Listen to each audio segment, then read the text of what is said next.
এবং বেরিয়েছিল, কেস হয়েছিল, কেস ওদের নামে হয়নি, আমার নামে কেস হয়েছিল। আমার নাম চরণজিৎ আছে এখানে, তার নাম, আরো 2-3 জনের নামে কেস দেওয়া হয়েছিল। আমরা নাকি অস্ত্র নিয়ে ভয় দেখিয়েছি। যে ভয় পাবে তাকে তো দিলীপ ঘোষ ভয় দেখাবেই। তুমি ভয় পাও কেন ভাই? দম থাকলে সামনে আসো। অন্যের মাল লুট করবে, চুরি করবে, পেছনে লাগবে, আর পুলিশ দিয়ে চমকে ভোট করতে যাবে, তা আমি চমকাবো না? চমকাবো। চমকে চমকে রাজনীতি করেছি। খড়গপুরের লোক সেই জন্য দিলীপ ঘোষকে ভোট দেয়, আবার দেবে। এখানকার গুন্ডা মাফিয়ার বিরুদ্ধে আমি লড়াই করেছি, আবার লড়বো যতদিন থাকবো। আর এবার তো লড়তে হবে না, ভেতরে ঢোকাবো, কারণ ক্ষমতায় আসবে বিজেপি। পশ্চিমবাংলায় পরিবর্তন হবে। এ পুলিশ আজকে মাফিয়া গুন্ডার সঙ্গে বসে চা খাচ্ছে, এই চোর নেতাদের সঙ্গে চামচাগিরি করছে।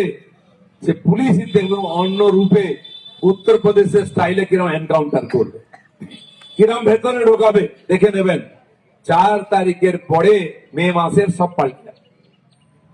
গতবারে বাংলার লোক আমাদের ভরসা করে ভোট দিয়েছিল, আমরা কেবল পার হবে, সরকার হবে, এই গুন্ডাগর্দি বন্ধ হবে।